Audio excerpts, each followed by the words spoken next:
Les diría para empezar que empecemos cantando un mantra que es propio de la tradición. Saben que el más conocido de todos es quizás, alguna vez lo hayan escuchado, que es el Om Mani Padme Hum. Se hizo conocido porque es el mantra con el cual el Dalai Lama inicia, ¿no? Es un mantra de la compasión que tiene que ver con el linaje del Dalai Lama y es uno de los mantras más divulgados, que casi todo el mundo que sabe el budismo, que ha conocido el budismo, lo escuchó. El Om Mani Padme Hum refiere, la traducción que se hace del mantra es la joya está en el loto del corazón. Y eso significa que el tesoro, lo realmente valioso en la vida, lo que va a valer la pena encontrar y vivir a partir de eso, está justamente acá, donde señalamos como yo. Entonces, acá, ¿no? Dice en el centro del pecho. El corazón espiritual no está ubicado a la izquierda como el físico, está ubicado acá en el centro. Es donde uno dice yo. Ahí. ¿No? El reino de los cielos, la joya, ¿no? Lo más valioso de nuestra existencia, lo que puede hacer que nuestra existencia recupere toda su luz, es que esto que está acá resplandezca como los maestros enseñan. Entonces, el Om Mani Padme Hum dice, la joya está en el loto del corazón. Y a lo que refiere es que necesitamos como en algún momento empezar a impregnarnos tanto de esta visión, de esta comprensión, que realmente nuestra vida adquiera ese rumbo, adquiera de que toda nuestra vida sea una forma de llegar al corazón. No se trata solo de una práctica meditativa específica, sino de una orientación para vivir. Es una orientación para vivir. Entender que nuestra vida necesita partir y volver al corazón todo el tiempo. Si nuestro corazón no está involucrado en lo que estamos viviendo, carece de valores. Esa es la sensación más clara. Carece de valor cualquier cosa que estemos atravesando en la vida que el corazón no esté participando. El corazón tiene una voz particular distinta de la mente. La mente es gritona, ¿vieron? Cuando la mente quiere algo, quiere.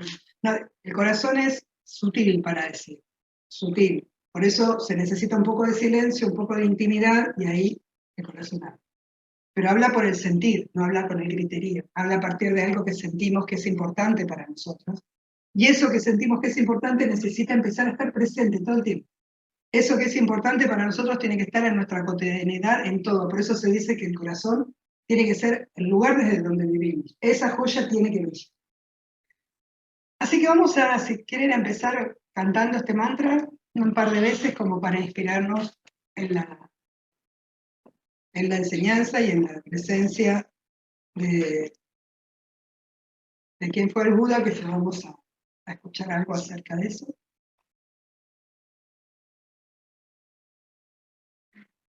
Vamos a tratar de, estando contentos como estamos, porque ha sido evidentemente para todos una decisión que el corazón aprueba, por eso está contento. El corazón es bastante sencillo para decir lo que siente. En ese estado de alegría vamos a llevar la atención al centro del pecho, a ese lugar que señalamos cuando decimos yo, e imaginar que en ese lugar hay como una pequeña perla muy blanca, muy brillante, que empieza a aparecer ante el ojo interior. Sientan que la propia respiración es como un fuelle, ¿no? Que hace que ese punto de luz poco a poco vaya manifestando un brillo más intenso. Y ese brillo no es solo luz, es también una sensación, es esta alegría, es este estar contentos de haber respondido a un llamado del corazón al iniciar este viaje, al proponernos este viaje que es una continuación seguramente de lo que ya estamos haciendo con nuestra vida, encontrando un propósito, un sentido, un centro, una luz.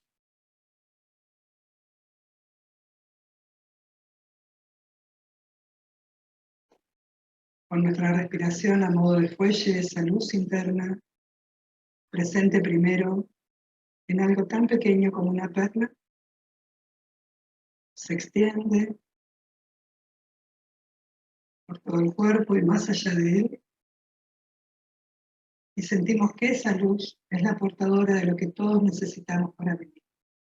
Amor, compasión, alegría, tranquilidad mental, y algo muy propio del budismo, muy propio, que lo transmite con absoluta claridad, es que cuando hacemos una disciplina espiritual necesitamos tener muy clara la motivación. Tenemos que saber internamente qué fue lo que nos trajo hasta esta decisión. Van a ir a India y tienen que saber por qué. Esa motivación secreta del corazón que ustedes pueden escuchar, solo ustedes. ¿Cuál es el motivo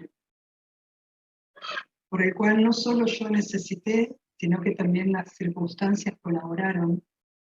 Y este viaje está acá nomás, a una tierra que sabemos que se llama Bharatavarsha, el país de los hombres enamorados de Dios. No es cualquier tierra. Hay algo que atraviesa cada centímetro de ese lugar que está inspirado en un devoto, en un buscador, en un sabio. Un lugar que ha dado a luz a enorme cantidad de hombres iluminados por el beneficio de todo el resto.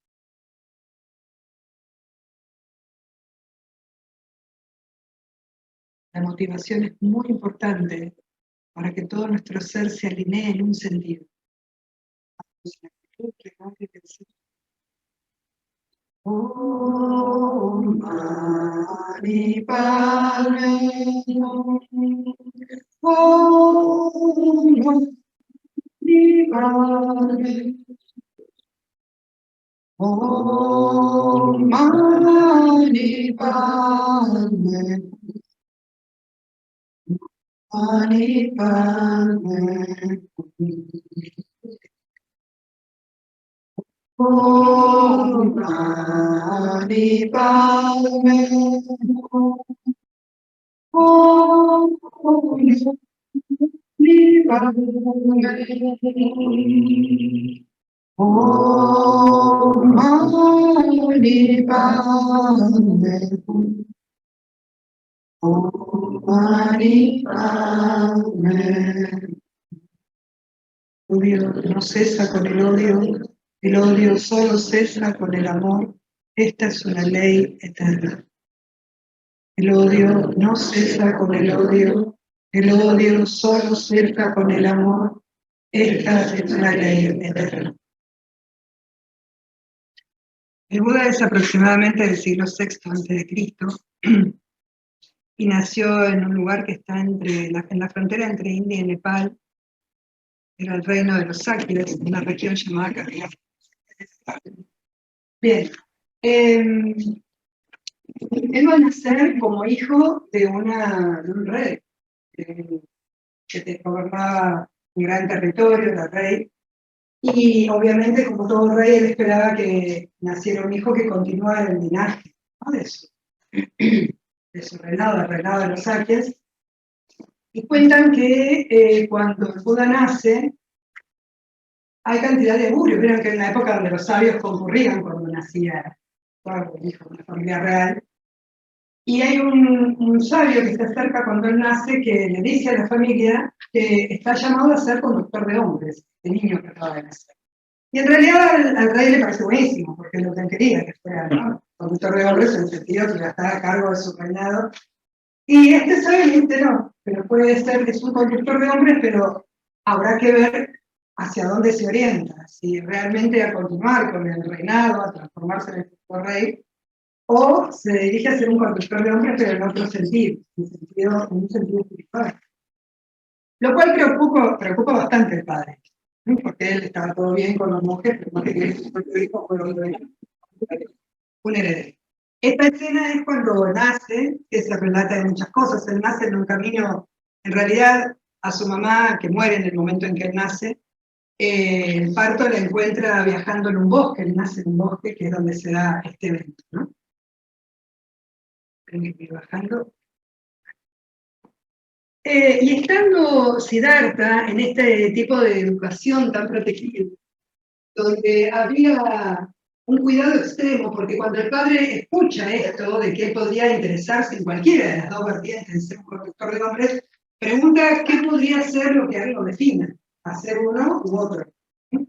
Y le dicen, no, en el momento en que él vea las deficiencias de la vida terrenal, él va a despertar a otro tipo de interés. Y esto hace que el padre a partir de ese momento lo rodee de la vida que casi todos nosotros estamos deseando tener.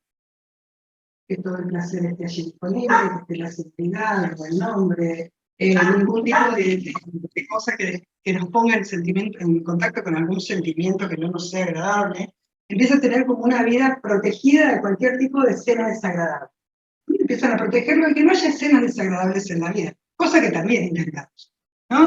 Que no haya escenas desagradables en la vida. Él a los 16 años se casa con su prima, ¿no? Bien que son matrimonios muy jóvenes, pero sucede que, habiendo tenido un hijo, cerca de los 29 años, cuando tiene un hijo, cuando nace su hijo, él empieza a tener un estado como que todo esto que había sido su vida, una vida absolutamente carente de conflictos en algún sentido, incluso no solo materialmente muy protegido, sino él tenía una manera de ser que había atraído mucho la admiración de otros. Era un gran guerrero, también admirado por su, era muy agradable su aspecto, tenía todo lo que podría ser agradable, justamente en los términos en los que nosotros nos esforzamos también, porque eso agradable forme parte de nuestra vida, pero él encuentra que aún en esa vida encuentra insatisfacción.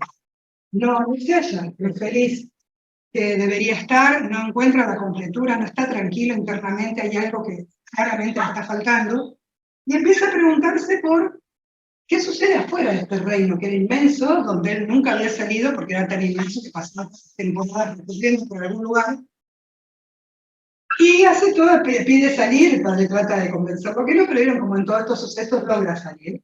Y logra salir con un conductor muy particular, que es un cochero que se llama Chana, que le pide que lo lleve a recorrer las afueras del palacio, las afueras del reino. ¿Qué más había en el reino? El padre antes de salir le dice, no vas a encontrar nada mejor que lo que hay acá adentro, ¿no? Todo lo que es bueno está acá. Todo lo que es bueno está acá. Dice, no sé qué sentido tiene. Él sentía internamente que lo que estaba ahí no alcanzaba para que él estuviera en paz, para que estuviera tranquilo. Y así es que acá viene este famoso suceso, que son las 4 salidas del reino, donde él tiene estos 4 encuentros, que son los 4 encuentros que van a definir el futuro de su vida. Fíjense hasta qué altura, en realidad no es tan raro eso que le pasa a Siddhartha, porque insisto que son cosas que incluso los seres humanos normales, comunes, también lo intentamos, ¿no? ¿Qué sucede con Siddhartha? Siddhartha sale la primera vez que Chana lo saca fuera. ¿Saben que dicen que cuando un gran alma nace, no viene solo, ¿no? Viene acompañada con otros que lo van a ayudar a cumplir con su propósito? Y dicen que Chana, el cochero, era uno que venía para acompañar a Siddhartha en esto. El cochero, el caballo, los caballos, su prima, que es su esposa, y su primo, que va a ser Ananda, el principal de su discípulo, ¿no? Son todos los que nacen como para acompañar el propósito de la encarnación del Buda. Bien, en la primera que salen, se encuentran con una escena que el Buda no lo había visto nunca, que es la primera de allá arriba, que es un hombre, vamos a tomar esta imagen, ¿no? Tirado en una estera, que se lo veía débil, no se podía mover, y cuando Siddhartha pregunta qué le pasa a ese ser humano, nunca había visto a alguien tan limitado en sus movimientos, Chana le explica que es un enfermo, una persona que está enferma. Y Siddhartha le pregunta, ¿cómo un enfermo? ¿Quién enfermo es? Dice, pero cualquiera se enferma, cualquiera. Y Siddhartha le dice, pero yo no voy a enfermar, yo me soy joven, soy príncipe, todo rey, ¿verdad? No tiene ese tipo de... El primer encuentro lo choquea mucho, Siddhartha vuelve, le vuelve a pedir a Chana salir, se encuentra con el que está acá abajo. Es una persona que se veía con mucha dificultad para andar, débil, despacito, encorvado, y cuando le preguntan, Siddhartha dice, ¿qué le pasa a ese hombre? Que se lo ve tan débil, ¿por qué anda de ese modo? Y le dice, no, es un anciano. ¿Cómo un anciano? Dice, un anciano dice, durás el tiempo suficiente, vas a ver en este estado. Dice, el anciano es una etapa natural de la vida. Otra vez Siddhartha se pregunta hacia él, bajo las condiciones de vida que tiene, va a llegar el momento en que se da como un anciano. El Chara le dice, si te da la edad, vas a llegar a un momento en que te das como un anciano. Otra vez vuelve muy perturbado, vuelve a salir una tercera vez, y ya lo que encuentra es aquello que está allá, que ven que llevan a alguien tieso en una madera. Los otros se ven muy apenados, y cuando preguntan, dicen, sí, eso se murió. ¿Cómo murió? Sí, esto es un niño. Quedaron acá. Dice, pero yo tengo un reino, tengo familia, soy joven, soy fuerte, soy guerrero. Todos. Es más, la muerte y la enfermedad no tienen edad. La vejez depende del tiempo, la muerte y la enfermedad no. ¿Y qué se da cuenta Siddhartha en este momento? Que todo lo que él hasta ahora consideraba valioso no le servía para escapar de esas tres cosas. A pesar de ese momento se siente amenazado por la enfermedad, por la vejez y por la muerte. Nada de lo que yo tengo me va a hacer que esto no me suceda. Todo lo que yo tengo lo voy a tener que dejar cuando esto aparezca, sí. Y entonces, ¿qué va a decir? La pregunta. Y ante esto, que ya estaba muy consternado por todo lo que estaba viendo, imagínense, la historia cuenta que lo vio una sola vez, nosotros lo vimos todas las veces, ¿qué nos pasa, no? Uno cuando escucha esta historia dice, dale, ¿qué? ¿No lo vio todos los días? Bueno, igual que nosotros. Vimos, ahí, pero no lo veo. Bueno, pide salir una cuarta vez, ya espantado de qué podía llegar a encontrar en esta realidad ahora reconocida por él. Y cuando sales, encuentra algo que realmente no lo pensó, que vio a un hombre tranquilo, feliz, conforme, en un mundo que para ella era el territorio del horror, era salir de su palacio. Y cuando pregunta cómo un hombre puede estar con esa sonrisa y esa tranquilidad en semejante mundo, semejante realidad, Chema le explica que es un monje. Dice, no, ese hombre lo ves tranquilo y feliz porque ya encontró la manera de salir de la afectación. No que estas cosas no sucedan, sino que ya lo afectan. Y ahí Siddhartha reconoce que es el único que tiene algo valioso, este hombre. Y a partir de ese momento, él decide que quiere saber qué es lo que este hombre sabe, conoce o experimenta para no sentirse afectado por este mundo que a él lo está afectando. Acá es un momento muy clave en la vida de Siddhartha porque acababa de tener un hijo. Y él toma esta decisión en este momento. Y siempre se dice, es un momento muy particular tener un hijo, porque un padre se ve llamado a entregarle al hijo lo mejor que tiene. Vieron, el hijo es como lo que pone en la balanza, que es lo mejor que tengo, de todo lo que vengo viviendo, que es lo mejor que tengo. Y ahí Siddhartha, con esta tremenda toma de conciencia, se da cuenta que no tiene modo de transmitirle al hijo nada que realmente le aporte felicidad verdadera, porque todo estaba en las manos de esto que acababa de ver. Entonces toma la decisión de retirarse a buscar cómo resolver. E igual hay que ponerlo en contexto. En este momento donde sucede la historia de Siddhartha Gautama, que es el nombre de él, era normal que los hombres en un momento se fueran, siempre por la batalla, por la guerra. Era normal, o sea, las mujeres no es que se extrañaban que los hombres en un momento se fueran. ¿Sí? O sea, que se retiraran, y siempre se dice que Siddhartha se retiró también a librar una batalla. No la batalla en el campo de la guerra, pero sí una batalla que le iba a transformar la vida. Entonces, se retira también para una batalla. Y así es que él adopta, lo primero que hace es ir a buscar a este que vio, ¿no? A buscar, y así es que él pasa por muchos maestros, porque a veces se cree que un Buda es autogestión. No, un Buda hizo cantidad de práctica. Fue a muchos maestros. Lo que pasa, hola, ¿qué tal? ¿Cómo va? Lo que pasa es que era un buscador tan sincero, alguien que realmente se estaba jugando la vida en esto que estaba haciendo, que inmediatamente los maestros lo pasaban a otro maestro, para que siga ahondando a otros niveles. Él superaba la enseñanza que estaban dando.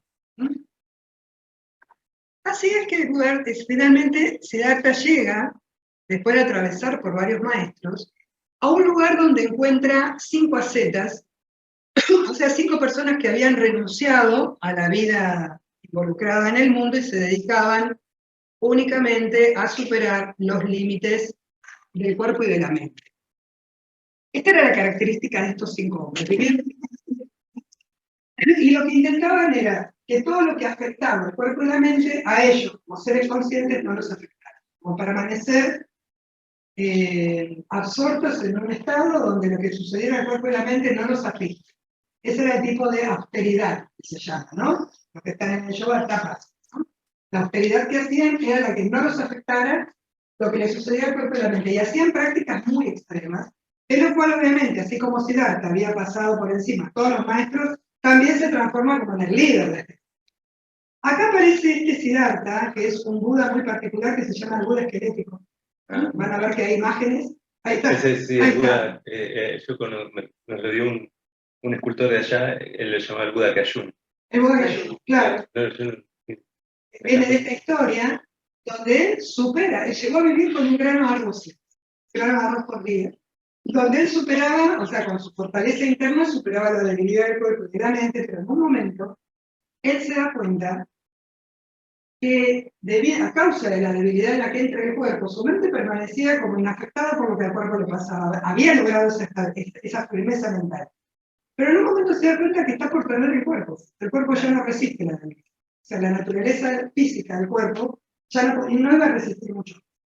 Y él se da cuenta que lograr fortaleza mental frente a un cuerpo con la naturaleza que tiene no era el objetivo que tenía, porque no se estaba librando de lo que él realmente lo puso en el camino, que eran las instancias de la vida, y lo que estaba haciendo era a punto de perder el único vehículo que contaba, ¿no? Entonces, esta etapa es importante porque justamente el camino de Buda se va a llamar el camino del medio. ¿Por qué? Porque él viene de una época donde está entre todos los lujos. Y ese estar entre todos los lujos y con todos los placeres y todos los gustos, se dio cuenta que no era. Pero tampoco es el carecer de todo. Entonces, él va a plantear un camino medio, que no es ni el extremo del tener todo lo que quiere, darme todos los gustos y el placer absoluto, pero tampoco es el extremo de la nada. Se necesita un equilibrio. Entonces, ¿qué pasa? Cuando él se da cuenta de esto, un día, vieron que es como muy meritorio en la tierra de India y de Oriente en general alimentar a los monjes o a los renunciantes o a los mendicantes, y siempre se le acercaban a ellos gente que les llevaba alimento. Y una vez llega una joven, en estos días que Buda estaba con esta visión interna tan clara en relación con el tema del tipo de camino que estaba haciendo, llega con un plato de arroz. Imagínense, de alimentarse con un grano por día, recibir un plato de arroz era como perder mérito. Era como, es más, para el resto de los monjes, ven que lo están espiando allá atrás, era como quebrarse, ¿no? Dejar de tener eso que había conquistado. Una joven viene y le trae un plato de arroz, y el Buda ya entiende que ese extremo en el que estaba no era, y hay una historia que se cuenta que él va a un río y pone el cuenco con arroz en el río y le dice al río, o le dice a la vida en general, le dice, bueno, si el plato fluye a favor de la corriente del río, es que no corresponde que yo coma. Pero si el plato fluye en contra de la corriente del río, es señal que no tengo que comer. Pone el cuenco y el plato en contra de la corriente. Y ahí él decide empezar a comer cuenco de arroz por día, cosa que hace que los 5 ascetas lo abandonan por débil, ¿no? Porque demostró debilidad ante la sadhana que estaban haciendo, ante la disciplina que estaban haciendo. Y ya en este momento le sucede a Siddhartha que ya no tiene más a ningún lugar a donde ir a buscar que lo sigan instruyendo. Y ya habiendo como atravesado todas las capas que uno atraviesa cuando hace su búsqueda, toma la decisión de sentarse bajo un árbol en ese bosque y ahondar, porque ya sabía que el secreto lo guardaba él en sí mismo, ahondar en sí mismo hasta encontrar y resolver esta intranquilidad que hoy hablamos mucho, ¿no? Lo que están hoy con la clase, esta intranquilidad de hasta dónde lo temporal me afecta y hasta dónde me deja volvernos libres de esa afectación. Poder, como decía Ramakrishna, vivir en el mundo pero no ser afectado, ¿no? Esa es la sabiduría que uno busca, poder vivir en el mundo, llevar adelante nuestra vida, pero no estar enteramente afectados. Y para eso necesitamos como discriminar qué aspectos nuestros son afectados por la realidad de lo cambiante y qué aspectos no. Eso es lo que Buda quería hacer. Entonces decide sentarse debajo de un árbol, allí en el bosque, y decide no levantarse hasta resolver esto, aunque perdiera la vida en el intento. Decide que no se iba a levantar, no iba a salir del estado de interiorización en búsqueda de esa respuesta hasta no haber hallado esa verdad que estaba tratando de encontrar. Si hay algo que en el camino tienen, me dicen, yo sí. Y así es que él queda allí, se sienta con esa determinación, de hecho dicen que hay un retoño, ¿no? Este es el árbol Bo, no sé en qué ciudad está, no sé si está cerca de Bolivia. Bolivia está. Este es el árbol Bo, que dicen que el árbol actual es un retoño, o sea, el árbol original, si vieron hacia lejitos, sigue siendo el mismo árbol, el Buda, ¿no? Es donde él se sienta y está un tiempo, bueno, dicen 7 días, hay distinta cantidad de días que las leyendas, las historias dicen, pero lo interesante de acá, de este momento donde él toma esta determinación, es que se va a enfrentar con lo que se llaman los maras. En nuestro lenguaje, las tentaciones. Entonces, va recibiendo a lo largo de los días en que él... Porque ¿qué son estas tentaciones? Es que él va entrando cada vez más en las profundidades de sí mismo, donde los esperan las cosas que justamente están más escondidas porque son. Esto es lo que la práctica meditativa trae. Al principio nos calma la superficie, pero después tenemos que entrar en profundidad para saber qué es lo que realmente nos tiene agarrados, aferrados, subyugados, sometidos. Eso está en el inconsciente profundo. ¿Sí? Entonces, cuando el Buda se determina a hacer este trabajo interno sin detenerse, se enfrenta con todas las maras que vienen a provocar. Maras como que, bueno, como que le vienen a decir que tiene que ir a ayudar al padre porque el reino se está incendiando y el padre está solo, lo están atacando y está solo, lo atacan elefantes violentos, aparecen doncellas muy atractivas que le bailan alrededor, se incendia el bosque, vienen animales, vienen ejércitos a atacarlos, o sea, todos los miedos que él tenía escondidos en su interioridad y que no habían sido enfrentados cara a cara, aparecían. ¿Para qué? Para sacarlo de ese estado en el que él estaba determinado a vencer este tipo de naturaleza, asociado a qué? A una identidad carente, a una identidad limitada, a una identidad que no puede sobrevivir al mundo tal como es. Eso es lo que está de fondo, por eso atraviesa en estos días todas estas batallas. Se va encontrando, son muy interesantes los relatos de cada uno de estos que vienen a buscar, ¿no? Y cómo él contesta, parecido a los que han leído alguna vez algún texto cristiano cuando Jesús va al desierto, ¿no? Y se encuentra con Satanás, que también lo desafía a poner en duda todo eso que él siente que es verdad. Siempre está este rincón que, a ver, hablar de infierno, de Satanás o de lo que fuera, en realidad estamos hablando de lo que está escondido, y que si uno no lo ve con claridad, eso que está escondido sigue dañándose decisiones de nuestra vida. Es el inconsciente profundo que uno necesita en algún momento de su existencia entrar en contacto. Y acá es donde todos somos iguales, ¿no? Lo que encontramos cuando entramos acá, más o menos en todos es lo mismo. Son las tendencias inconscientes que no nos dejan ir más allá de ellas, ¿no? ¿Vieron cuando uno toca los límites que tiene miedo de atravesarlos porque ahí hay algo que nos dice, no, lo seguro está de este lado, ¿no? Entonces, con esto se encuentra el Buda, atraviesa estos días, que son los días de profunda depuración interna, hasta que finalmente, atravesado todos estos combates internos, se revela la omnisapiencia, esa serpiente desplegada sobre la cabeza del Buda, habla de su realización. ¿Qué significa realización? Volverse real.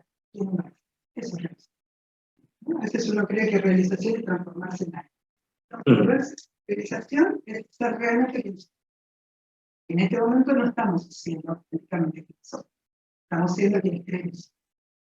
Y eso está en duda toda la vida. Creo que está en duda toda la vida, yo nunca sé bien qué soy, qué quiero. Es temporario lo que nos pasa.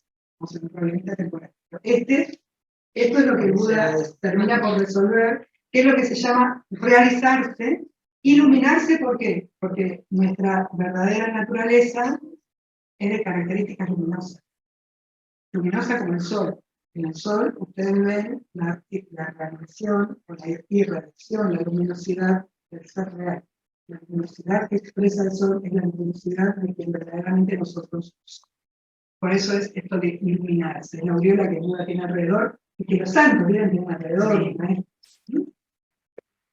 Bien, allí se pasa entonces, a veces dicen 49 días, estando en este estado, atravesando, dicen, todos los reinos de la existencia, conquistando todos los reinos de la existencia, todos los lokas, todos los talas. Los lokas significan todos los cielos, los talas todos los infiernos, reinos de más luminosidad, reinos de más oscuridad. Él, con su ser, involucra, absorbe todo eso, y se dice que cuando él se ilumina, todas las potestades celestes vienen, ¿no?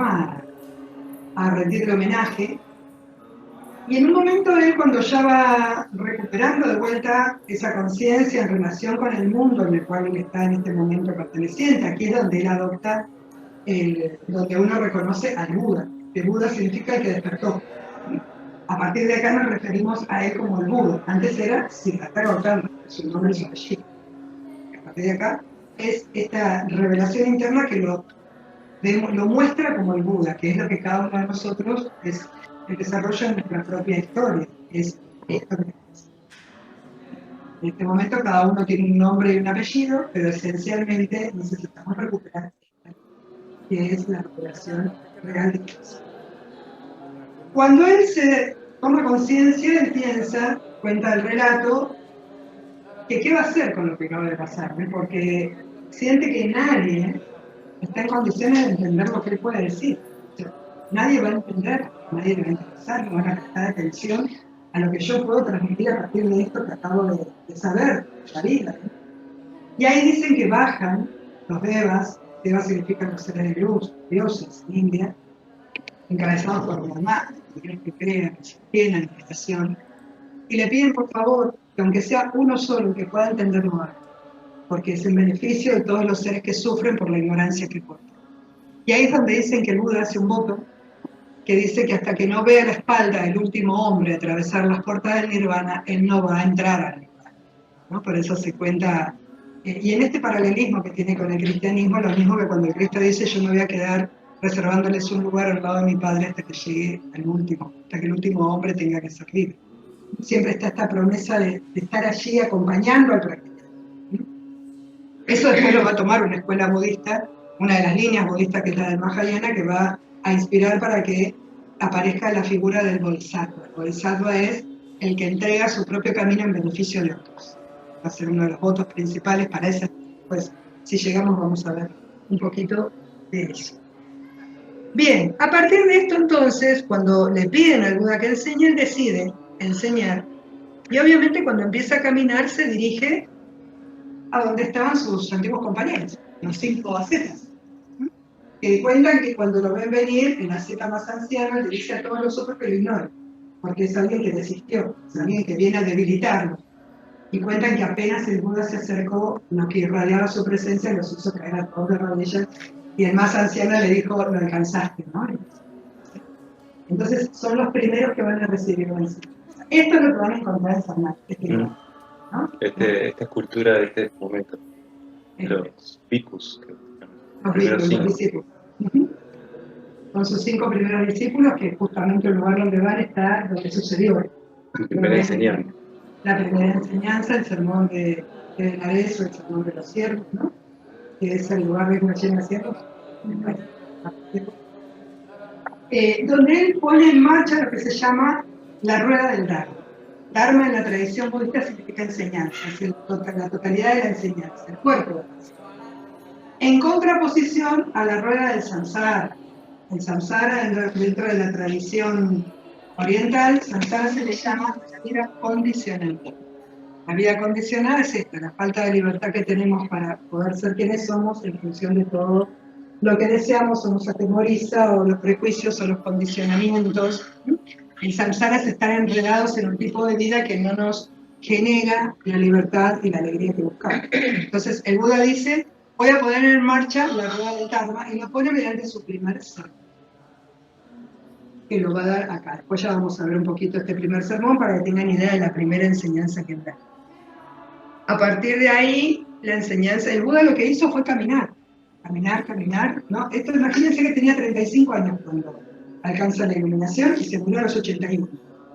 Anduvo por toda India. Él caminaba y enseñaba, y al principio era una enseñanza muy monástica, en el sentido que la enseñanza que daba realmente era planteada a partir de una renuncia al mundo tal como lo vivían, ¿no? Tenían que retirarse de la vida, por eso se llena de monjes, ¿no? Pero después se empieza a encontrar con reyes, con personas que empiezan a acompañar y a sostener sus comunidades monásticas, y así el budismo empieza a extenderse a otros niveles que no eran. Bueno, después vamos a ver con las escuelas budistas que esto todavía se amplifica aún más. Curiosamente, más allá de que el Buda nace y nunca sale de India, van a decir que no es en India el lugar donde más prolifera. El budismo va a proliferar fuera. ¿Y por qué esto? Porque India ya tenía una tradición muy fuerte espiritual. O sea, India no era un lugar donde no había. De hecho, el Buda va a tener como muchas discusiones con brahmanes, que se llaman sacerdotes hindúes, porque era una época donde la misma tradición de la India, y hablar de la tradición de la India es hablar de multitud de escuelas y maestros, pero había un aspecto de la tradición que se había vuelto como muy dogmática, y estas cosas que nos pasan a las personas que empezamos a utilizar las enseñanzas por motivos que no son los más pertinentes. Entonces las castas habían dominado mucho las diferencias sociales, las diferencias entre los grupos humanos. La enseñanza no estaba siendo transmitida con total claridad, entonces el Buda tiene mucha discusión con los sacerdotes. De hecho, hoy en día todavía subsiste una manera de llamar a una de las enseñanzas claves del Buda, que es el anatta o el anatma, que significa que no hay un yo autónomo. Esto significa que todos nosotros, para ser quienes somos, dependemos de una cantidad de cosas y circunstancias que nos mantienen siendo quienes somos. Nadie se autodefine a sí mismo, si no, no estaríamos tan preocupados porque las cosas cambian. ¿No? No estaríamos tan preocupados porque todo cambie si uno se definiera a sí mismo realmente. Yo soy una construcción, no es algo que está autónomamente instalado, independiente de todo. Y en la tradición del Buda eso se va a llamar el anatta o el anatma, pero atma en India no es exactamente un yo. A mí siempre tengo como una cosa ahí que no sé por qué conserva ese nombre, porque no se opone a la doctrina del atma en India, ¿no? Pero bueno, digo esto para que sepan que en realidad vamos a ver después cómo el budismo va más allá de la India, crece, se expande más en otras regiones, no tanto en la India.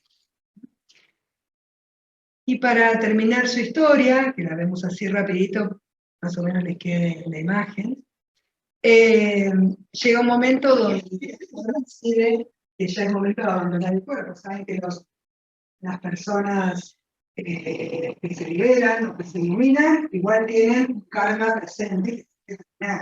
Karma es aquello que hace que estemos vivos, y una de las cosas que más define el karma es cuándo nos morimos, cuándo es el momento de abandonar el cuerpo. Por eso los hombres que se iluminan, las personas que se iluminan, saben que el karma incluso no es una cuestión personal, hay una necesidad de muchos otros de encontrarnos en su experiencia, de que compartamos cantidad de cosas, entonces no se oponen a mantenerse vivos hasta que el karma así lo fixe. Y el Buda en un momento, pero los maestros a veces tienen, y en general los maestros iluminados ni hablar, pero también muchos maestros saben cuándo van a abandonar el cuerpo, saben cuándo van a morir. Muchas veces preparan, sí, dicen.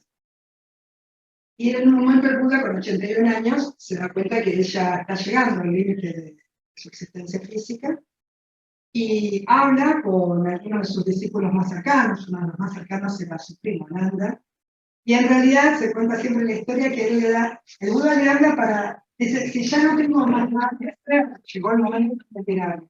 Y dice, Ananda, invadido por la tristeza que le ocasiona eso, se ocupó simplemente de decirle que no se muera, que no abandone el cuerpo, pero no escuchó si no me queda más nada que hacer. Porque dice, eso fue como que el Buda le dijo, si quieren que me quede para algo más, me quedo. Pero Ananda no le dijo nada. Siempre la tradición dice, Ananda no escuchó, estaba tan perturbado cuando escuchó que se iba.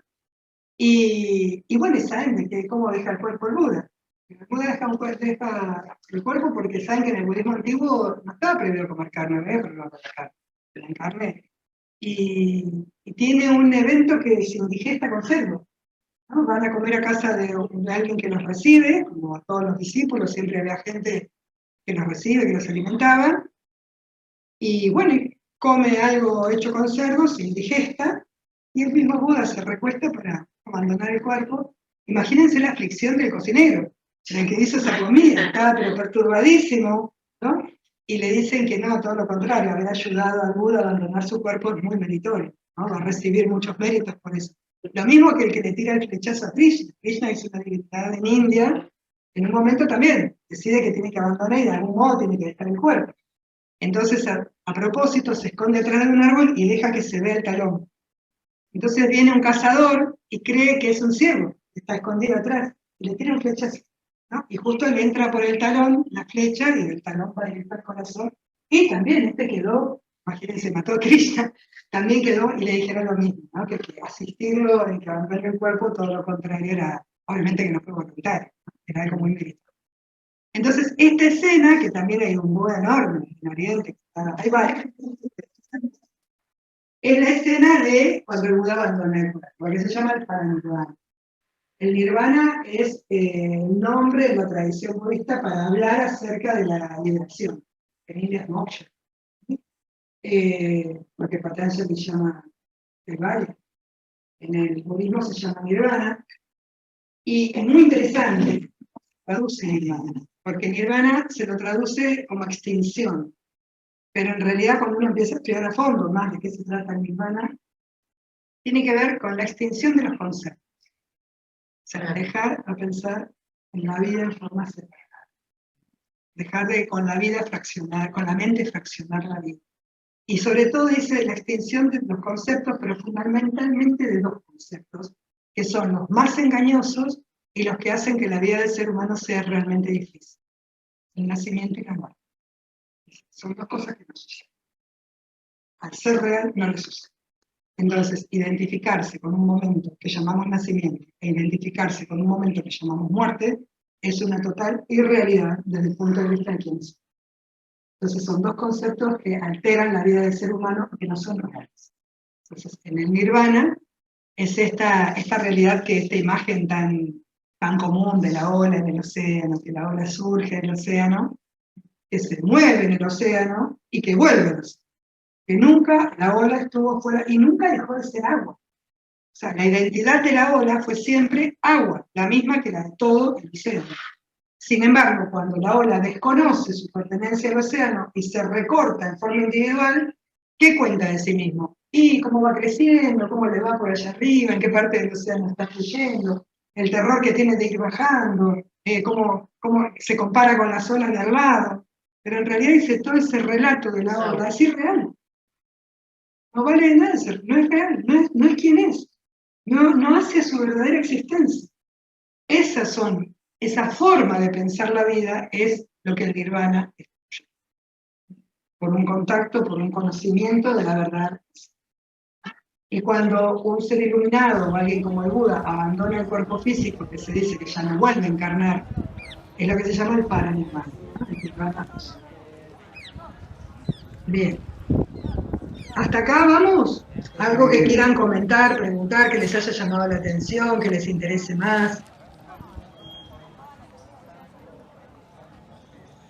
¿Nada? Me parece interesante Sí. cuando vi estas 4 imágenes que en alguno de los templos allá están dibujadas en el palacio, ¿no? Que te van contando algo, este recorrido tal vez, que estuvo buenísimo y se ve expresado hacia adentro de los templos, ¿no? En ese lugar interno hay templos de cada país donde el budismo, con la arquitectura de cada país, uno puede ir visitando diferentes templos muy diferentes y de cómo, bueno, de la palabra del Buda se diversificó en un montón de otras escuelas y como suele suceder, ¿no?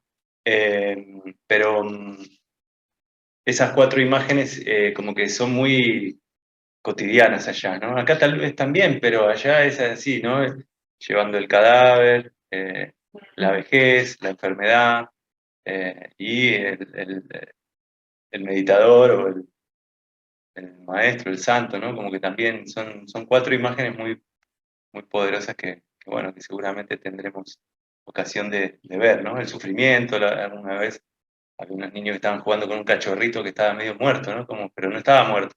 Y era que juguetes, los tiraban por el aire, ¿viste? Era como que no tenían otra cosa, y estaba ahí. Fue bastante crudo ese momento para verlo, ¿no? Como es. Eh, y bueno, nada, esas cosas, ¿no? Que a veces despiertan un montón de preguntas o de sensaciones. Y bueno, ahí estamos. Sí, hay una convivencia, ¿no? Es como, primero hay una intención, no sé ahora cómo está ahí, estamos todos afectados por esta globalización, ¿no? No sé ahora qué está pasando allá, pero la cuestión humana es el no disimular lo que la vida es para poder crecer con ella. Si uno la disimula, como nosotros en general la disimulamos la enfermedad, disimulamos la vejez, ¿no? Y disimulamos la muerte, no queremos hablar de ella. Y en realidad uno necesita empezar a tenerlo en la medida en que aparece. Tampoco nos vamos a obsesionar con el tema, pero cuando aparece, no disimulamos. O sea, ¿por qué? Porque al ir viniendo de a poco, se nos permite integrarlo todo junto con el físico. En cambio, si uno lo va viviendo, y aparte otra cosa, tenemos una forma de hablar de estas cosas muy dañina, muy nociva, muy que es algo terrible que no nos puede pasar, cuando en realidad, y lo pueden saber cualquiera que lo haya atravesado, son circunstancias que sí hay fortaleza para atravesarlo, que sí pueden traer crecimiento, que sí pueden traer madurez en las personas, ya sea que lo atraviesen o que estén cerca de los que lo atraviesan. ¿Mm? Hay que como devolverle a cada etapa de la vida su valor, pero también eso permite que algo en nosotros se reconozca también distinto de eso, porque es aquello que nos permite verlo a cierta distancia, comprenderlo y no sentirnos tan afectados. Ahora, esto no se resuelve en un día, esto es algo que a lo largo de la vida va durando. Por eso, el que se interesa en esto empieza a estar en compañía de este tipo de visión y con respecto a lo que decía Juan recién, con nada más que para saber, muy nada más que a grosso modo, pero para que nos demos una idea,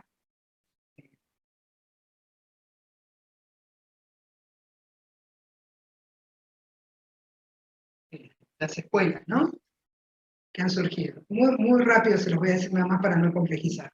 Lo principal son las dos primeras. ¿Ven que dice budismo allá? ¿Leen? Chiquito está acá. Bueno. En realidad, lo que se llama el budismo de los ancianos, el budismo antiguo, es el que se llama el Hinayana, arriba, ¿ven? Pero después te pasa si quieres. Ah, claro, sí. El budismo que dice Hinayana, Theravada, Hinayana, miren, dice Hinayana arriba, Mahayana abajo. Bueno, eso significa pequeño vehículo, Hinayana, gran vehículo, Mahayana. Al lado del Hinayana dice Theravada. Theravada significa la escuela de los ancianos. A ver, esta rama del budismo es la que se dice que es más fiel a la enseñanza propia del budismo. O sea, es más monástica. Hay más renuncia. Está más instalada en la primera forma en la que el Buda empezó a enseñar. En cambio, el Mahayana justamente se llama, a veces se le llama la pequeña barca, la gran barca. El Mahayana lo que hizo fue, a través de maestros iluminados de la propia tradición, generar una forma de transmitir el budismo, pero que integrara a hogareños, a nosotros, que no tengamos que ser monjes para poder practicar el budismo. Por el medio. No, por el medio van los dos, pero de distinta manera, ¿no? Por el medio sería la práctica, pero acá lo que tiene el Mahayana como característica es que justamente se le llama el gran vehículo porque va a permitir que personas de cualquier forma de vida puedan introducirse en la... Y de hecho, obviamente, la que más se extendió fue el Mahayana, porque empezó a conectar con una enorme cantidad de practicantes. Es más inclusivo. Es más inclusivo, incluye más a practicantes, pero bueno, se van a sorprender con algo cuando sigan. El Mahayana empezó a extenderse y, como les decía, se extendió incluso más fuera de la India. Hay un sermón muy conocido del Buda, que el Buda estaba con sus discípulos y toma una flor, entonces empieza a pasarles así, la flor por delante de los discípulos y le pregunta ¿qué ven? ¿Qué ves? Dice cada uno, ¿no? ¿Qué ves? Entonces uno dice una flor. ¿Qué ves? Pétalos. ¿Qué ves? Y cada uno va diciendo lo que ve, hasta que llega uno, que era Mahakasyapa, que le dice ¿qué ves? Y dice Mahakasyapa solo sonríe. Entonces el Buda cuando lo ve a Mahakasyapa solamente sonreír, le dice Mahakasyapa ante. Entonces es una percepción de lo que está ahí, no con la mente, no con la descripción que lo mete. Una flor es una definición mental, es un concepto. Lo que Mahakasyapa ve es eso que está ahí es, que no le puede poner el nombre. Entonces Mahakasyapa son. A partir de ahí, inicia lo que se llama la transmisión del budismo de corte más contemplativo, que es generar esta visión directa de lo que está ahí, sin que la mente intermedie describiéndolo. Porque ya cuando la mente interviene, conceptualiza. Pone una. De esa línea aparece en India un maestro muy conocido que se llama Bodhidharma, que Bodhidharma se va a China. Pasa a China, y en China, claro, se encuentra con una, que no es una tradición, es una forma de vivir la vida enteramente contemplativa, que es el taoísmo. El taoísmo es una forma de vida contemplativa. El taoísmo no tiene ni siquiera sistema filosófico, porque es pura contemplación de las cosas tal como son. Lao Tse, ¿vieron? Tao Te Ching. Y cuando se junta, obviamente, este budismo contemplativo con el taoísmo, se juntan. Son absolutamente similares, y se genera lo que es el budismo Chan. ¿Ven? Y de Chan, del budismo Chan, va a surgir varios maestros, Huinen, Dogen, que se lleva este budismo a Japón y da lugar al Zen, que el Zen es una tradición budista que está enclavada en lo que es la práctica de cantidad de maestros. Y ahí en Japón está la escuela Soto y Rinzai, que son las dos principales. Después acá también en este cuadro, dentro del budismo Chan, aparece el Tien, que es la tradición de Thich Nhat Hanh, que es un maestro muy conocido, que es Vietnam. Bueno, después en China está el budismo de tierra pura, la escuela budista de Tian Tai, el budismo Nichiren, que acá es muy conocido por muchos, el de Soka Gakkai, el que viene de Saco Ikeda, que tiene el Nam-myoho Renge-kyo, no hay ningún amigo que repita el Nam-myoho Renge-kyo, está reconocido, ¿no? Los Hare Krishna y el Nam-myoho Renge-kyo no los llevan juntos, porque son los dos que hace 1000 años que están, vienen de acá. Sí. Y luego, bueno, está el budismo que ahora se hizo muy fuerte, muy conocido a partir de que el Tíbet es invadido por China y todos los tibetanos salen del lugar, o muchos de los maestros logran salir, que es el budismo Vajrayana o el budismo tibetano. Lo que hay son distintos linajes. ¿Sí? Estos son el Dalai Lama del linaje Gelug, los Kagyos, los Nimas, los Sakyas, y hay mucho, ¿no? Lo del bonete rojo, el bonete verde. Ustedes van a ver, ahí en Dharamsala va a estar, creo que está solo un linaje del Dalai Lama, no sé si. Sí, lo que se cuenta un poco en la historia de Tíbet es esta disyuntiva que hubo en el Tíbet entre tratar de recuperar, de luchar por sus tierras o de no, como no, mantener la empatía. Entonces cuentan mucho toda esa parte, como que hubo interna, inclusive hubo, como los chinos hubo como una traición de uno de los monjes tibetanos que quemó todas las armas de los tibetanos, no pudieron defender su territorio, fueron muy masacrados. Y bueno, pero hay como diferente, por ejemplo, hoy en día están los monjes que todavía luchan más activamente por ahí por recuperar el Tíbet, y por ahí su lucha es prenderse fuego en la vía pública. Hay muchos casos de jóvenes en China o en diferentes lugares, en Nueva York, en diferentes lugares, ¿no? Que Free Tibet, pum, se prende el fuego meditando, y esa es su forma de protesta, ¿no? Entonces el Dalai Lama es como que viene de otra escuela que no, por favor no hagan esto, no es necesario, todo mucho más desde la empatía, y como que hay diferentes vertientes, algo vamos a alcanzar a percibir, a conocer. Vamos a ir al Museo Tibetano, que también es un lugar donde se cuenta bastante toda esta historia.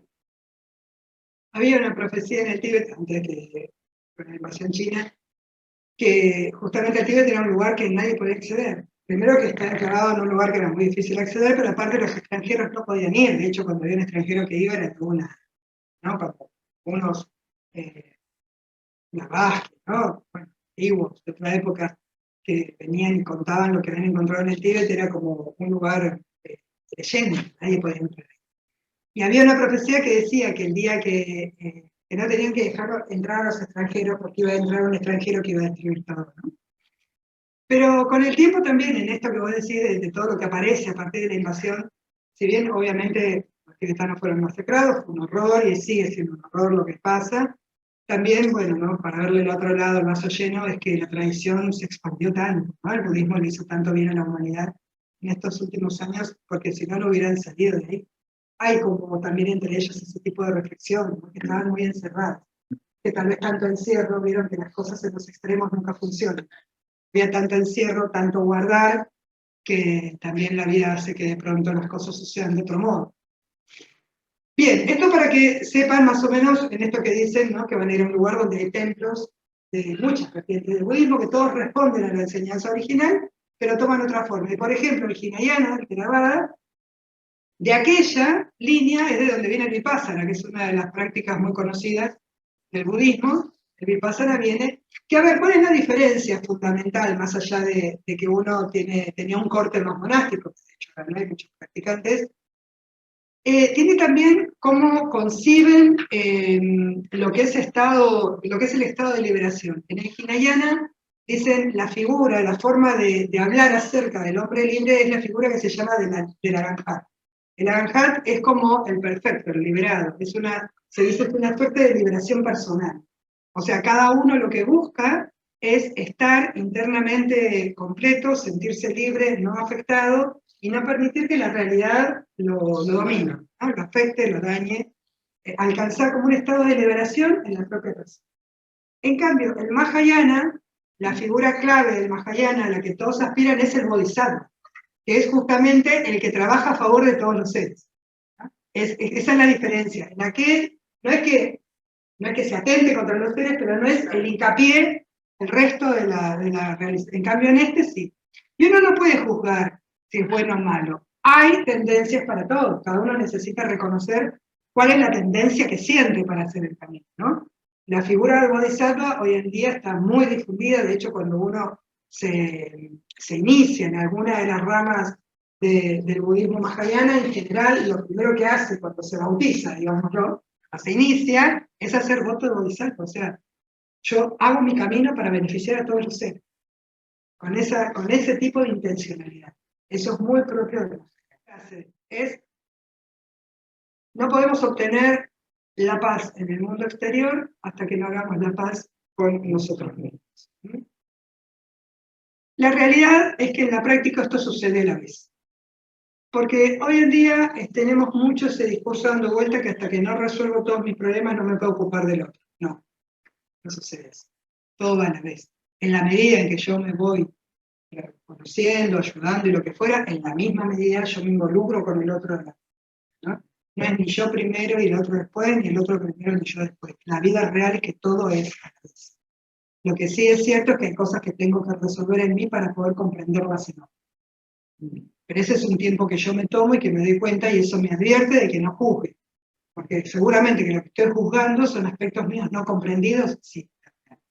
Lo que estoy juzgando son aspectos míos no comprendidos.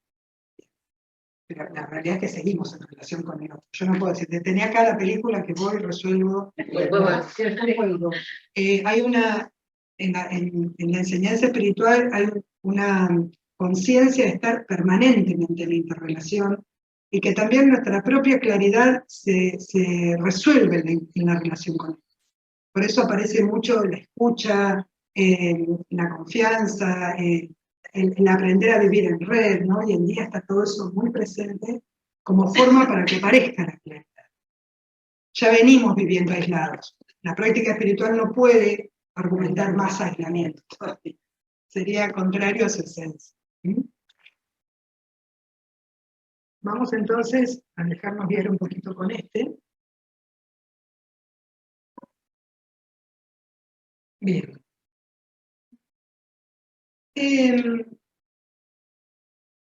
Dice introducción, bueno, 4 pensamientos para realizar la vida, que son los 4 pensamientos que se van a indagar. Sí.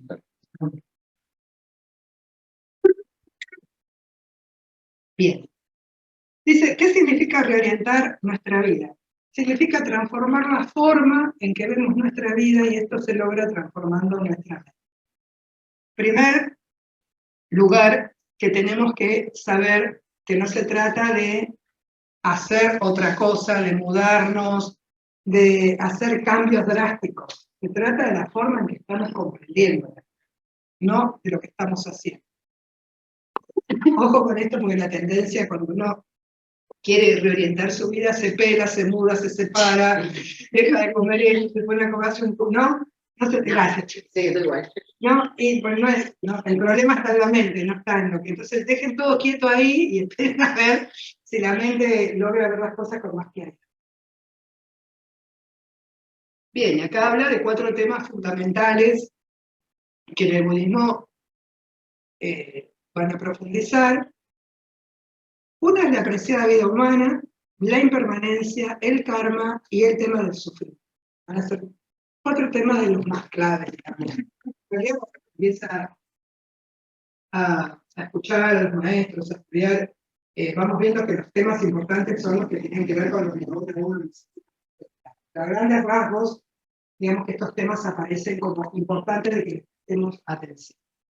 Vamos a ver a qué se refiere con apreciada vida humana. Y es muy interesante esto, porque es algo que en general no lo tenemos en cuenta. Y como no lo tenemos en cuenta, nos falta la gratitud y la alegría que esto nos puede provocar. A ver, dice, la apreciada vida humana es preciada porque hemos nacido con todo lo necesario para transformar la confusión en entendimiento. Vamos a leer y después comentamos. Lo que hace nuestro nacimiento algo tan preciado es nuestro potencial para la iluminación. Reconocer ese potencial y adquirir confianza en nuestra habilidad para tomar ventaja de eso es el corazón del primer pensamiento que transforma la mente hacia la iluminación. O sea, reconocer que tenemos ese potencial y bajo esa confirmación tener confianza en que ese es nuestro recorrido. Corta el hábito de vernos en términos de carencia o de víctima, nos otorga el potencial de cambio, nos permite elegir lo que queremos cambiar y nos permite comprender que los hábitos pueden modificarse. Cuando se habla de la preciada vida humana, y ahí dice la primera frase, ¿no? Hemos nacido con todo lo necesario para transformar la confusión en entendimiento. Cuando se medita sobre la preciada vida humana, que es uno de los temas de meditación dentro del budismo, no solamente se habla que como seres humanos tenemos todo el potencial para el despertar, y que el sufrimiento va a ser para nosotros una de las motivadoras para despertar. O sea, no, el sufrimiento va a ser entendido no en términos de algo que tiene que suceder, sino que en términos de algo que sucede por la falta de comprensión. El sufrimiento es el efecto de no estar comprendiendo bien la realidad. No es algo que debería estar pasando, no es natural. El dolor es natural. Y ahí uno después se tiene que detener a hacer bien la diferencia. Y el dolor es soportable. El sufrimiento puede hacernos la vida eso. Porque el dolor pertenece a la temporalidad.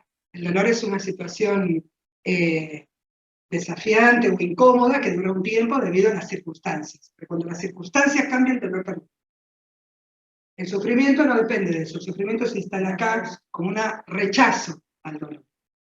Entonces el sufrimiento no sufre antes que el dolor venga, mientras el dolor está y después tiene miedo de que vuelva. Entonces sufre toda la vida, ¿no? Sufre toda la vida. Es extenso, no termina más. Y después encima lo empieza a recrear, entonces la vida se vuelve infinita. Acá decimos, cuando hablamos de preciada vida humana, en realidad cuando se toma como motivo de meditación, uno medita en muchas cosas. Porque no es solo el potencial que tenemos, es esto. La vida se nos está dando, por ejemplo, a todos los que estamos acá, un montón de posibilidades. Estamos frente a un viaje que lo estamos haciendo realmente por una motivación interna, poderosa, que la tienen que saber. Tienen que extraer, porque no es solo ir a pasear ahí. No están yendo con ese motivo. Aparte, no eligieron un grupo para ir con ese motivo. Entonces tienen que saber tomarse el tiempo para meditar qué van a buscar, no en India, en ustedes, y que creen que India les puede ayudar. Entonces, así el viaje a India va a ser muy poderoso. Pero la preciada vida humana dice, tenés esa necesidad y tenés las condiciones, tenés salud, tenés compañeros, encontraste con quién ir, tuviste el dinero, ordenaste la vida para que puedas ir, hay cantidad de cosas que te están apoyando. Estás en un país donde podés volar, hay países donde no pueden salir aviones, país con libertad de cultos, hay países que no tienen libertad de cultos. Tenés un entendimiento que te permite ser parte del mundo. O sea, tenés enorme cantidad de condiciones y vos creés que la vida va a invertir este potencial en alguien que no sepa para qué va a India.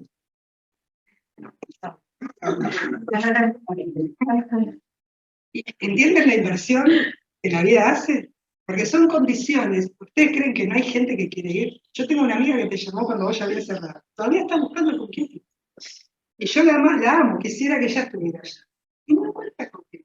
Yo le digo, por algo. No está, cuando uno dice no están dadas las condiciones, está diciendo algo que es verdad.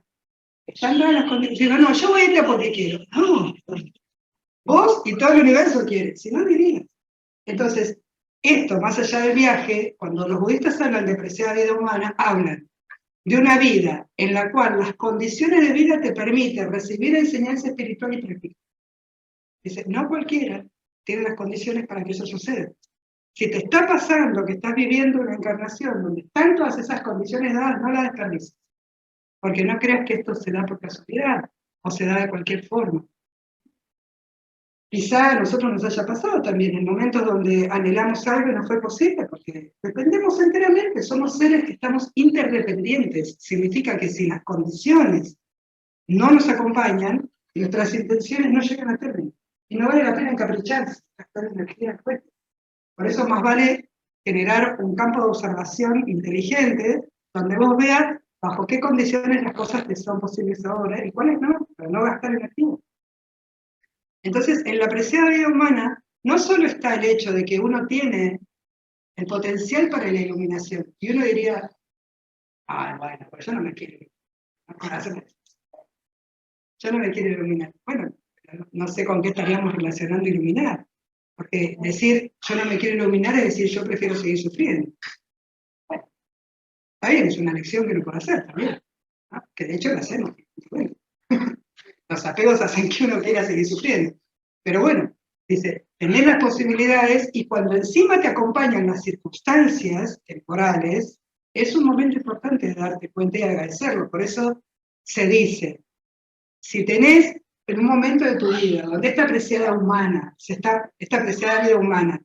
está manifestando también con condiciones que te acompañan, agradecerlas para que dure. Porque el agradecimiento hace que uno genere más mérito para que las cosas duren, realmente de corazón. Date cuenta de lo que te está pasando, porque eso hace que la vida, ¿no?, reciba esa gratitud, reciba ese anhelo interno de decir, agradezco esto y le pongo toda mi corazón, mi energía, mi voluntad a esto, porque entiendo la posibilidad que en este momento apareció. Por ahí uno viene de momentos de mucho encierro, confusión, soledad, o lo que fuera, y resulta que se disolvió eso, apareció otra cosa y uno reconoce que ahora esto es más parecido a lo que yo sentía que me tenía que pasar en algún momento, y que anhelo que le pase a todos. Porque dentro de la tradición budista, como les decía, es muy importante la motivación como la dedicación. Obviamente en la vida del Mahayana, permanentemente se dedican los méritos, se entregan los beneficios que se puedan haber acumulado en una práctica espiritual en beneficio de todos los seres. Permanentemente está entender que los beneficios que permanentemente la vida nos da a nosotros, uno anhela, parte de nuestra felicidad es retribuirlos y tornarnos en seres benéficos para otros. Siempre en el budismo se dice, una de las plegarias dice que yo me transforme en causa de felicidad para los seres. Que yo me transforme en causa de felicidad para los seres. O sea, no hay vida más feliz que aquel que es causa de felicidad para otros. Y esto es raro porque para nosotros ser felices es que los demás sean causa de felicidad para nosotros. Yo quiero que los demás sean causa de felicidad para mí. Y acá nos divierten completamente. Tu felicidad es que vos seas causa de felicidad para otros. Y esto obsérvenlo, porque es así. Uno es feliz cuando uno es portador de felicidad para otro, uno es feliz. Uno es feliz. Y si uno no es portador de felicidad para otro, uno es infeliz. No importa que nos estén pasando cosas agradables, porque tiene que ver con otra región de nuestra existencia. Entonces, tornarnos en seres capaces de ser causa de felicidad para otros, o causa necesaria, nunca somos causa única, pero dentro de todo, somos un portador de eso. Esto es una vida que empieza a vivirse con felicidad. Por eso cuando uno incluso termina una práctica, y ustedes incluso en su recorrido, ¿no?, tienen una motivación inicial y piensen en el mérito de su recorrido, ¿de qué lo van a conocer? Porque están haciendo un recorrido religioso, espiritual, donde tienen un compromiso, alegría, lo llevan todo. Y cuando uno termina un proceso tan intenso, tan íntimo, tan luminoso, recoge lo que se llama una luminosidad, que es el mérito de ese recorrido, de ese esfuerzo, y tiene la posibilidad de entregar. Cuando uno lo entrega en beneficio, puede entregar en beneficio de todos los seres, o de alguien en particular que ustedes anhelan, o de una causa o de nuestro planeta, por el beneficio de la Madre Tierra. Pueden entregar, es enorme la energía espiritual que pueden entregar en beneficio cuando hagan eso. ¿Sí? O cada día que estén entrando en una práctica o entrando en una tomen contacto con esa dimensión de ustedes, con esa dimensión profunda que puede cobrar mucha vida. ¿Sí? Bien.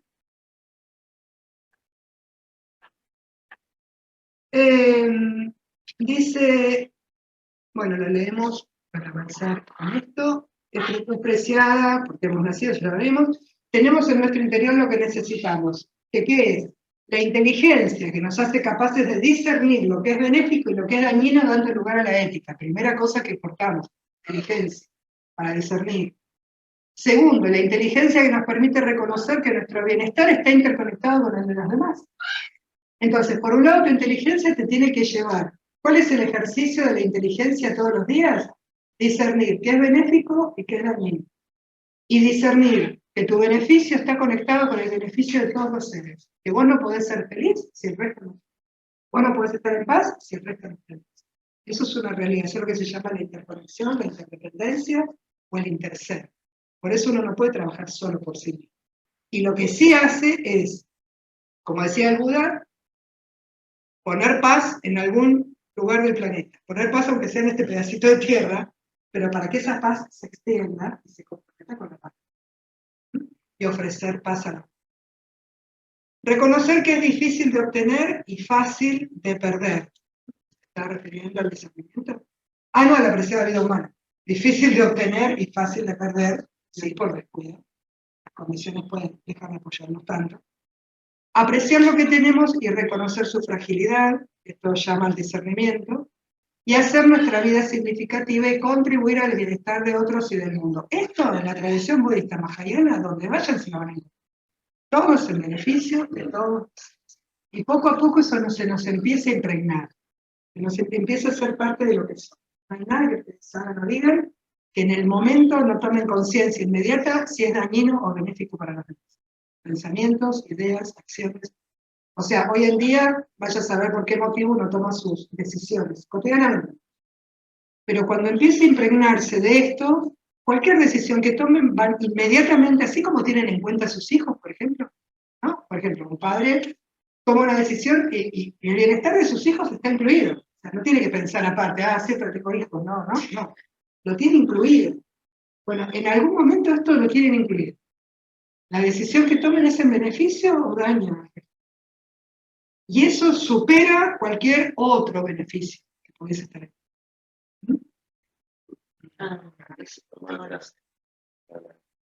Sí, claro. Sí, lo importante de las prácticas y de tomarse así un tiempo profundamente para estar 24/7 sin salir del tema, es que son en esos momentos donde se producen cambios profundos en los lugares donde habitualmente nosotros no llegamos con 1 o 2 horas de práctica. Necesitamos constancia en el tiempo, constancia. Todo el tiempo estar hablando sobre lo mismo, estar pensando sobre lo mismo, estar reflexionando, tener un compañero que me trae el recuerdo, que no me habla de otra cosa. La mente empieza a impregnarse del tema, impregnarse y ya en un momento funciona dentro de eso, ya no se sale de eso. Entonces ahí es donde se produce el cambio. Bueno, convivir con la impermanencia tiene que ver con convivir con lo que al Buda lo hizo despertar, que nada es permanente, todo está en cambio, todo empieza y termina. Leemos lo que dice para entrar un poquito más en tema. Buscar la estabilidad, ¿qué es? Buscar la estabilidad donde no existe, atrapa a la mente en un estado de aferramiento y angustia constante. O sea, querer detener la vida en un momento y no dejar que siga cambiando. Hay algo en nosotros que cree que no va a sobrevivir al cambio, ¿vieron? No, si esto cambia, si vos cambiás, si me cambian de lugar, si ¿no? Creemos que no estamos preparados para vivir en un mundo de cambio, que es donde estamos, donde nacimos y donde estamos a vivir. Y es un cambio de actitud interno lo que necesitamos. Nada perdura para siempre, todo está sujeto al cambio, todo depende de causas y condiciones en continuo cambio. Esto es una de las cosas más importantes, donde va a ser pie la enseñanza, porque es acá donde justamente uno puede trabajar. Cuando uno empieza a entenderse con la impermanencia y de allá pasa el karma y empieza a entender cómo se mueve el karma, se da cuenta que las cosas van tomando la forma de acuerdo a cuáles son las condiciones previas que nos generan y de acuerdo al alimento que somos. Y uno empieza a darse cuenta que, por ejemplo, hay formas de actuar, de pensar o de vivir que uno va alimentando lo que después se va a manifestar de pronto como una experiencia dolorosa o no. Digo, por ejemplo, el karma enseña que si uno acostumbra a mentir o a engañar, es probable que en su vida sufra mucho engaño, haya mucha mentira en su entorno. Entonces a uno la mentira le duele. Y cuando empiece a investigar cómo es que esto se genera porque yo alimento la energía de la mentira, entonces la mentira me viene a buscar a mí también como lugar donde manifestarse. Entonces, ¿tengo o no tengo libertad para actuar sobre eso? Sí, tengo libertad. Tengo que dejar de alimentar aquello que yo mismo no quiero sufrir. Entonces, la vida empieza a ser un complejo donde yo puedo empezar a ver que gran parte de las cosas que a mí me tocan atravesar, yo mismo las alimento. Obviamente, como uno vive siempre medio internamente ausente, presta atención, por eso el dolor es vehículo de conocimiento, dicen los budistas. Cuando te duele, prestas atención, antes no. Tenés que prestar atención en todo momento para darte cuenta en qué momento vos contribuiste a que esto esté presente en la experiencia. Entonces tenés una enorme posibilidad de transformar las cosas, cambiando las causas y condiciones. Solo cuando dejamos de negar la certeza de la muerte podemos aprovechar el tiempo que tenemos en esta preciada vida humana. Este es el punto esencial de este segundo pensamiento. Bueno, obviamente cuando uno entra en la tradición budista, la muerte no es un punto, sino que la muerte es un lugar de meditación muy profundo, no la muerte física, sino la muerte de cada día. ¿No? La muerte de cada día se llama dejar ir. Todo lo que tenés que dejar. Soltar. ¿No? Cuando algo se quiere ir, se le abre la puerta. ¿No? Sin ese temor a que si se va, tu existencia está sostenida por infinidad de lugares donde si hay uno de esos lugares que se suelta, tu existencia queda sostenida por otra cantidad de cosas. Y seguramente si hay algo que se suelta, que le está dejando lugar a otra cosa. Entonces hay que meditar mucho sobre este tema. Bueno, hasta el encargado de dejarnos ir. Imagínense que ningún maestro fue un influencer, ¿no? YouTuber. Los maestros solo enseñaron por compasión. No querían ser famosos. Enseñaron por fama. Enseñaron porque veían que el resto del mundo sufría por no comprender la realidad. Entonces, desde ese lugar es que la enseñanza porta esa compasión, porta esa claridad, porta ese buen anhelo. Y es lo que en la tradición trata de que no se pierda, el que transmita, siempre transmita por compasión y con humildad, porque la enseñanza no es generada porque transmite, somos todos nada más que ese parlantes que dicen algo que en realidad trae la fuerza de aquel que lo vivió, que lo dio luz.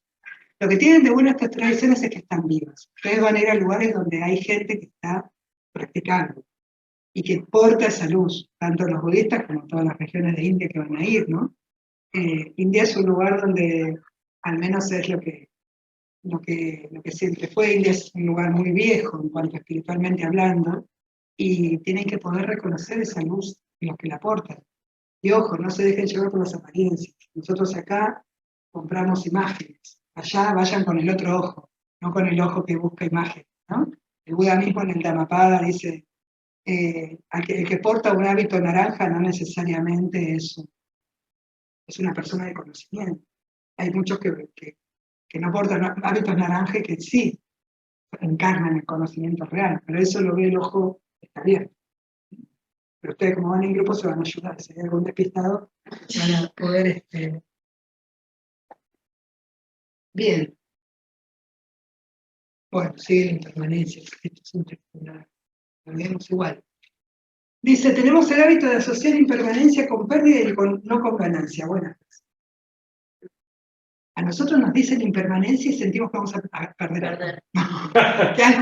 que algo nos van a sacar. ¿Qué cosa? Inmediatamente. ¿No? Y en vez de ver que en realidad la impermanencia es la posibilidad de que aparezca siempre lo nuevo, lo que en el momento es necesario.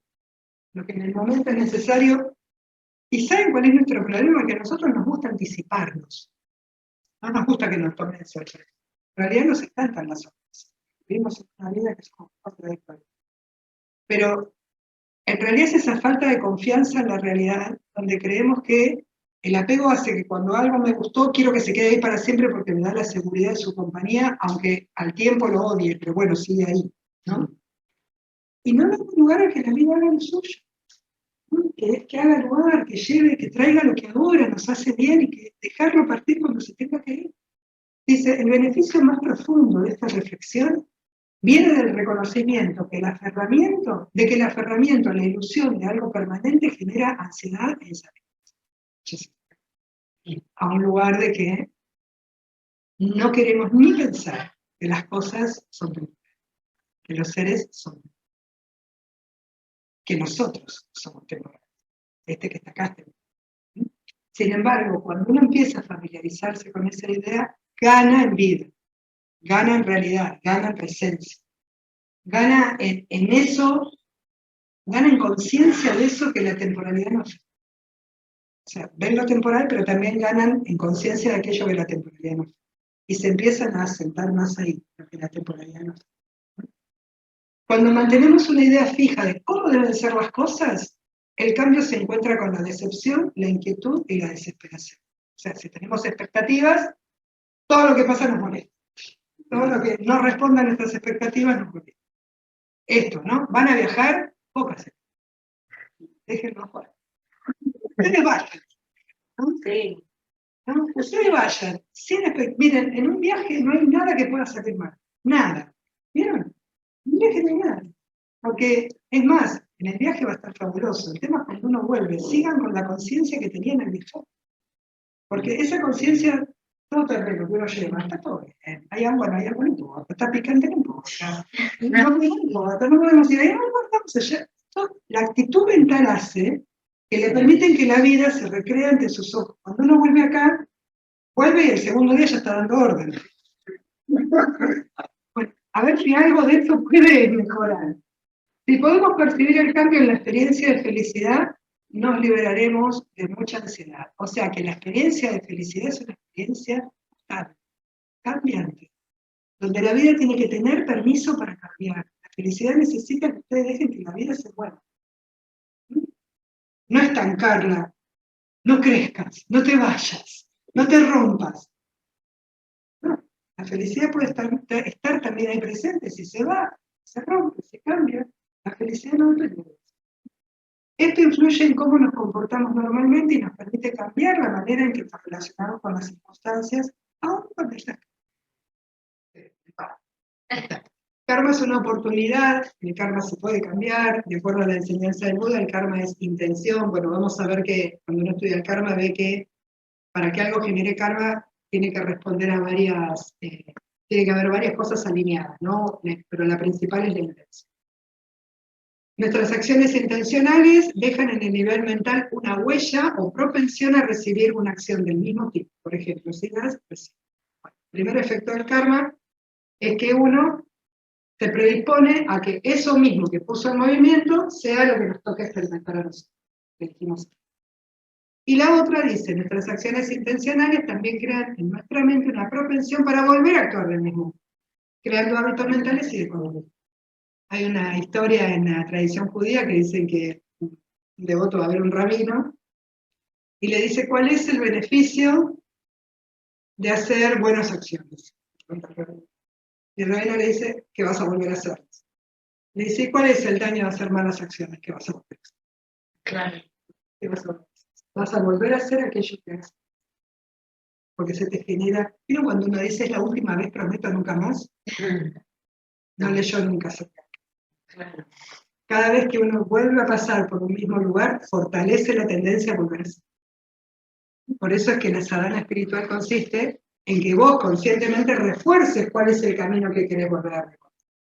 ¿No? Realmente cuál es, porque eso es lo que va a tomar más fuerza. Dice, karma no es destino, es la base para una vida ética. Heredamos el pasado, pero creamos el futuro. ¿Se entiende eso? Heredamos el pasado, pero creamos. Primero identificamos las experiencias que queremos cambiar, comprendiendo sus causas, que suelen ser patrones de conducta.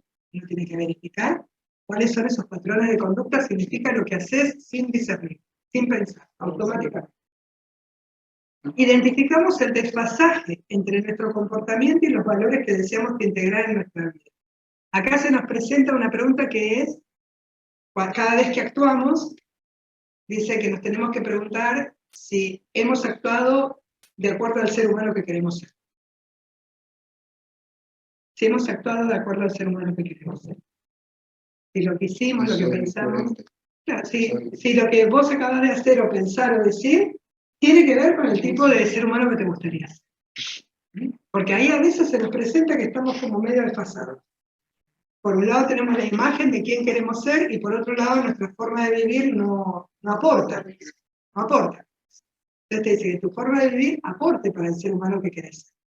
Una de oración, es un modo de, como de que el mantra, mira las banderitas también, ¿no? Que el viento pase y los mantras, las plegarias iluminen, santifiquen el lugar.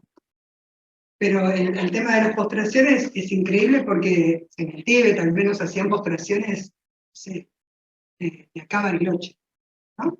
1000 kilómetros de postraciones, y las personas llevan acá maderas, y en las rodillas maderas, tirarse, porque la postración es, vos te tirás y donde llegó tu mano, ahí te parás y te volvés a tirar. O sea, postraciones para meses, haciendo postraciones, hasta que llegaban a Lhasa, que es la capital del Tíbet, y iban directo para el templo, ¿no? Hay filmaciones.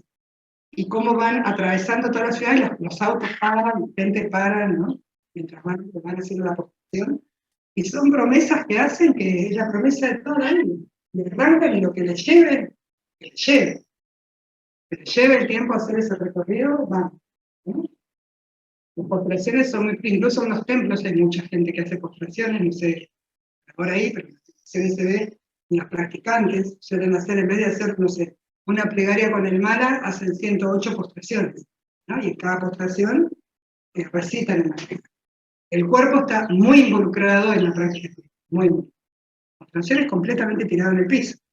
Igual este gesto, este gesto, que la cabeza baja se dice es la mente abdicando frente al corazón. Yo entrego la mente a la sabiduría del corazón, yo bajo la cabeza. Incluso dicen que en un momento hacían los templos con las entradas muy bajitas para obligarnos a bajar la cabeza para entrar, porque si no el hombre te golpea. Tenés que bajar la cabeza para entrar. Esa es la única manera que bajes la cabeza. La cabeza para entrar. Sí. En las tradiciones andinas, el Temazcal también, es como para entrar siempre apoyar la cabeza en la tierra, ¿ves? Y cuesta, ¿eh? Es como hasta ahí, pero sin apoyar la cabeza. Bueno, naturalmente me sale que tengo el deseo de viajar, pero que no tengo expectativas. Me parece que la sorpresa va a ser impresionante y sí, como vos decías, no hay expectativa, va a ser muy fuerte. Ese ejemplo es la sonrisa, ¿viste? Ante el todo, ¿no? En cada cosita, pero es como, la sonrisa es como, yo me lo propongo como práctica personal, ¿no? Como este estado de Santoya, también de que vamos a ir en grupo y que eso es hermoso, pero también es a veces un poco caótico. Y tantos argentinos juntos, a veces somos ruidosos, somos como complicados, ¿no? Como que, bueno, poder ser argentinos, pero también no serlo. Ser argentino sin serlo tanto. Claro. Ser del mundo sin ser del mundo. Pero bueno, nada, no, lo vamos a poder disfrutar, pero también vamos a tener que hacer como un lindo trabajo grupal ahí también, inclusive nosotros vamos a comer todos juntos, vamos a compartir, vivir, compartir cuartos, etcétera, y bueno, por medios de transporte, de todo, y sí va a ser momentos de cansancio, momentos de mucha energía, momentos de práctica, momentos que la práctica va a ser otra cosa, no va a ser la práctica que tenemos habituada acá, que tenemos un salón o en cada lugar donde practiquen. A veces allá se practica en lugares tipo, no sé, lugares un poco más sucios o lugares más desprolijos, o lugares donde hay más interrupciones, más distracciones, donde entra un mono, donde pasan 5, donde quieren sacar fotos, donde no sé, bueno, eso, donde transcurre, ¿no? Y eso está bueno, pero también es como un ejercicio de... Vamos a llevar yoga más.